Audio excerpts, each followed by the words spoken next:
মানুষের পায়ের ছাপ দেখে বলে দিতে পারতো তার বাবাকে, তার বাবাকে, পর দাদাকে, 14 পুরুষের নাম বলে দিতে পারতো। শুধু মানুষই না, মরুভূমির বালুতে উটের পায়ের ছাপ দেখে ওই উট কোন বংশের, ওই বংশের ওর নাম কি, ওর বাবার নাম কি, ওর দাদার নাম কি, 14 পুরুষ এরকম ছিল। এবং তারা দুজন মানুষকে যদি ঢেকে রাখা হয়, পায়ের একেবারে শেষের দিকের ছোট আঙ্গুল দেখে, এটাকে ইলমুল কিয়াফা বলে, ওই ছোট আঙ্গুলের শেপ দেখে ওরা বলে দিতে পারতো সে কোন বংশের, তার বাবার নাম কি, দাদার নাম কি, 14 পুরুষ। তারা এই লিনিয়েজকে প্রিজার্ভ করতো আর কি এইভাবে।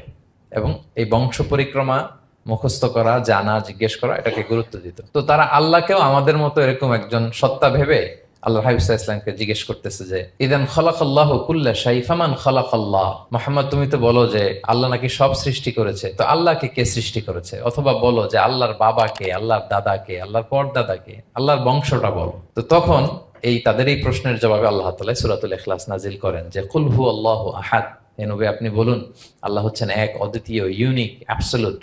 আল্লাহুস সামাদ, তিনি হচ্ছেন সামাদ, তিনি কারোর প্রতি নির্ভরশীল নন, অমুখাপেক্ষী। লাম ইয়ালিদ ওয়ালাম ইউলাদ, তিনি কাউকে জন্ম দেনও নাই, আবার তিনি কারো কাছ থেকে জন্ম নেনও নাই। ওয়ালাম ইয়াকুল্লাহু কুফুয়ান আহাদ, তার সমকক্ষ, তার মতো, তার সিমিলার মহাবিশ্বে দ্বিতীয় কেউ নাই।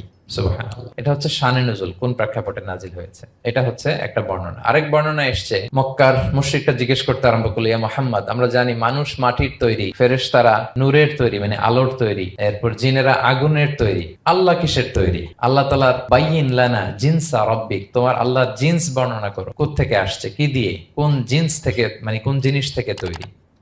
তখন আল্লাহ তাআলা এই সূরাটা নাজিল করলেন, কুল হুয়াল্লাহু আহাদ আল্লাহুস সামাদ লাম ইয়ালিদ ওয়ালাম ইউলাদ ওয়ালাম ইয়াকুল লাহু কুফুয়ান আহাদ। এইভাবে অনেকগুলো বর্ণনা পাওয়া যায় যে এরকম এরকম প্রেক্ষাপটে যখন রাসূল সাল্লাল্লাহু আলাইহি ওয়াসাল্লামকে তারা এই সমস্ত প্রশ্ন জিজ্ঞেস